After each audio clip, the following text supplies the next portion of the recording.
ಹತ್ರ ಈಸ್ಲು ಪೊರ್ಕೆ ಅನ್ನೋದು ಬರುತ್ತೆ. ಸೊ ಅದನ್ನ ನೀವು ಮಗುನ ತಲೆ ಹತ್ರ ಇಟ್ಟರೆ ತುಂಬಾನೇ ಒಳ್ಳೇದಾಗುತ್ತೆ.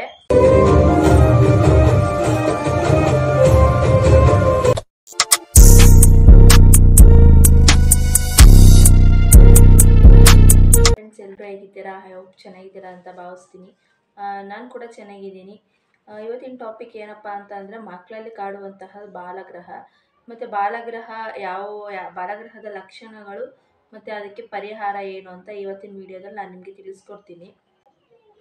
ಏನಪ್ಪ ಅಂತಂದರೆ, ಎಷ್ಟು ವರ್ಷದವರೆಗೆ ಬಾಲಗ್ರಹ ಆಗುತ್ತೆ ಅಂತಂದರೆ 16 ವರ್ಷದವರೆಗೆ ಬಾಲಗ್ರಹ ಅನ್ನೋದು ಕಂಡು ಬರುತ್ತದೆ. ಮಕ್ಕಳಲ್ಲಿ ಒಂದು ಸೊಗಡೆ ಇರುತ್ತೆ, ಮತ್ತು ವಾಸನೆ ಕೂಡ ಬರುತ್ತೆ, ಒಂಥರ ಸ್ಮೆಲ್ ಬರುತ್ತೆ. ಆ ಸೊಗಡಲ್ಲೇ ಗೊತ್ತಾಗ್ಬಿಡುತ್ತೆ ಬಾಲಗ್ರಹ ಆಗಿದೆ ಅಂತ ಹೇಳ್ಬಿಟ್ಟು. ಮತ್ತು ಮಕ್ಕಳು ತುಂಬ ಸಪ್ಪಗಿರ್ತವೆ, ಮತ್ತು ಅಳ್ತಿರ್ತವೆ, ಹಾಲು ಕುಡಿದಾಗ ದಕ್ಕಿಸ್ಕೊಳ್ಳಲ್ಲ, ವಾಂತಿ ಮಾಡ್ತಾ ಇರ್ತವೆ, ಮತ್ತು ಮೋಷನ್ ಜಾಸ್ತಿ ಪಾಸ್ ಮಾಡ್ತಾ ಇರುತ್ತೆ, ಗ್ರೀನ್ ಕಲರಾಗಿ ಮಾಡುತ್ತೆ, ಮತ್ತು ಬೇದಿ ಮಾಡಿದಾಗ ಜಾಸ್ತಿ ಸ್ಮೆಲ್ ಬರೋದು, ವಾಮಿಟ್ ಮಾಡಿದಾಗ ಸ್ಮೆಲ್ ಬರೋದು, ಅದೆಲ್ಲ ಅದರದ್ದೇ ಅಂತ ಗೊತ್ತಾಗುತ್ತೆ. ಬಾಲಗ್ರಹ ಆದಾಗ ಹಂಗಾಗುತ್ತೆ ಅಂತ ಅಂದ್ಬಿಟ್ಟು. ಮತ್ತು ಜ್ವರ ಬಿಟ್ಟು ಬರ್ತಾ ಇರುತ್ತೆ. ಸಂಜೆ ಆಯಿತು ಅಂತ ಅಂದರೆ ಜ್ವರ ಬರುತ್ತೆ. ಮತ್ತು ಮಕ್ಳುಗಳು ಬೆಚ್ಚಿ ಬೀಳ್ತವೆ. ಅಂದರೆ ಇವಾಗ ಹುಟ್ಟಿರೋ ಮಕ್ಳುಗಳಲ್ಲಿ ಅದು ಜಾಸ್ತಿ ಕಾಣಿಸ್ಕೊಳ್ಳುತ್ತೆ. ಸಂಜೆ ಆಯಿತು ಅಂದರೆ ಅಳ್ತಾ ಇರುತ್ತೆ, ಬೆಚ್ಚಿ ಬೀಳ್ತಾ ಇರುತ್ತೆ, ಮತ್ತು ಅಳ್ತಾ ಇರುತ್ತೆ. ಅಳು ಅನ್ನೋದು ನಿಲ್ಲಿಸೋದೇ ಇಲ್ಲ. ಮತ್ತು ಕಿಟಾರ್ ಅಂತ ಕಿಚ್ಕೊಳ್ತವೆ. ಅದೇ ಆವಾಗಲೇ ಹೇಳಿರೋ ಥರ ಕಣ್ಣಿನ ಹುಬ್ಬು, ಮತ್ತು ಕಣ್ಣಿನ ರೆಪ್ಪೆ, ಮತ್ತು ಮೈಯಲ್ಲಿರೋ ಕೂದಲೆಲ್ಲ ನಿಗ್ರುಕೋಗ್ಬಿಟ್ಟಿರೋ ಥರ ಆಗುತ್ತೆ. ಅಂದರೆ ಎದ್ದು ನಿಂತ್ಕೊಂಡಿರೋ ಥರ ಆಗುತ್ತೆ. ಸೊ ಅದರಲ್ಲೇ ಗೊತ್ತಾಗುತ್ತೆ ಬಾಲಗ್ರಹ ಆಗಿದೆ ಅಂದ್ಬಿಟ್ಟು. ಮತ್ತು ಕಿವಿ ಎಲ್ಲ ತಣ್ಣಗಾಗ್ಬಿಟ್ಟಿರುತ್ತೆ. ಕಿವಿ ಮುಟ್ಟಿದಾಗ ಫುಲ್ಲು ತಣ್ಣಗೆ ಕೋಲ್ಡ್ ಥರ ಕೊರಿತಾ ಇರುತ್ತೆ. ಆವಾಗಲೂ ಕೂಡ ಬಾಲಗ್ರಹ ಆಗಿದೆ ಅಂತ ಅನ್ಕೋಬೇಕಾಗುತ್ತೆ. ಬಾಲಗ್ರಹ ಅನ್ನೋದನ್ನ ನೆಗ್ಲೆಕ್ಟ್ ಮಾಡೋದಕ್ಕೆ ಹೋಗಬಾರ್ದು. ಮತ್ತು ಏನಪ್ಪ ಅಂದರೆ, ಬಾಲಗ್ರಹ ಆದಾಗ ತಾಯ್ತ ಹಾಕ್ಸೋರು ಹಾಕ್ಸ್ತಾರೆ. ಸೊ ನಿಮ್ಮಲ್ಲಿ ಯಾರ ತಾಯ್ತ ಇರೋರು ಹಾಕಿದ್ರೆ ಹಾಕ್ಸ್ರಿ.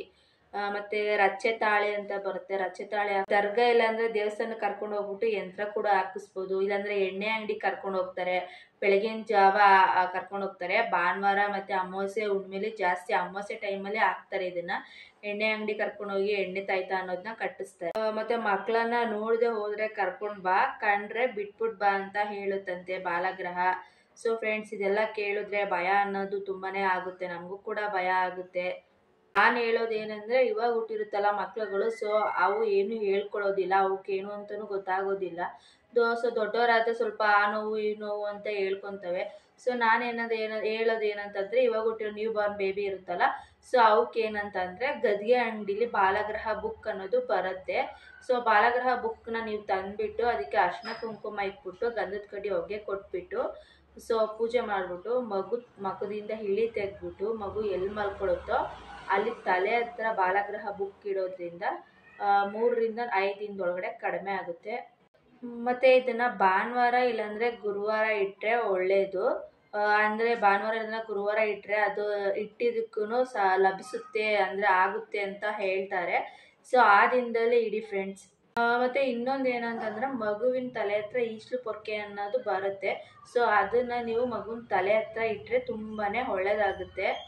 ಮತ್ತು ತಾಯಂದಿರಿಗೆ ಏನು ಹೇಳ್ತೀನಿ ಅಂತ ಅಂದರೆ, ತಾಯಂದಿರು ಮಗುನ ಎತ್ಕೊಳ್ಳುವಾಗ ಇಲ್ಲಾಂದರೆ ಮಲಗಿಸುವಾಗ ಹುಷಾರಾಗಿ ಇದು ಮಾಡಿ ನೋಡ್ಕೊಳ್ಳಿ.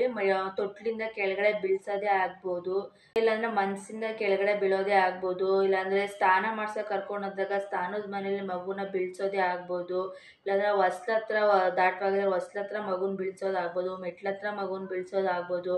ಸೊ ಅದ್ಯಾವುದು ಮಾಡೋದಕ್ಕೆ ಹೋಗಬೇಡಿ, ಮಗುನ ಕೇರ್ಫುಲ್ಲಾಗಿ ನೋಡ್ಕೊಳ್ಳಿ.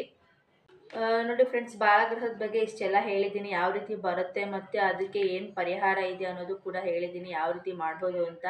ಸೊ ಈ ವಿಡಿಯೋ ನಿಮಗೆ ಯೂಸ್ಫುಲ್ ಆಗಿದ್ರೆ ಸೊ ದಯವಿಟ್ಟು ಸಬ್ಸ್ಕ್ರೈಬ್ ಮಾಡ್ಕೊಳ್ಳಿ. ಇನ್ನೂ ಹೆಚ್ಚಿನ ವೀಡಿಯೋಸ್ಗೆ ನನ್ನ ಫಾಲೋ ಮಾಡಿ. ವಿಡಿಯೋ ನಿಮಗೆ ಯೂಸ್ಫುಲ್ ಆಗಿದೆ ಅಂತ ಹೇಳ್ಕೊತೀನಿ. ಇದೇ ರೀತಿ ನಿಮಗೆ ವೀಡಿಯೋಸ್ ಬೇಕು ಅಂದರೆ ನನ್ನ ಚಾನಲ್ನ ಸಬ್ಸ್ಕ್ರೈಬ್ ಮಾಡ್ಕೊಳ್ಳಿ. ನಾನು ಹಾಕೋ ಎಲ್ಲ ನೋಟಿಫಿಕೇಷನ್ ನಿಮಗೆ ಬೇಗ ಬರುತ್ತೆ. ಲೈಕ್ ಮಾಡಿ, ಶೇರ್ ಮಾಡಿ, ಹಾಗೆ ಕಮೆಂಟ್ ಮಾಡಿ. Thank you so much.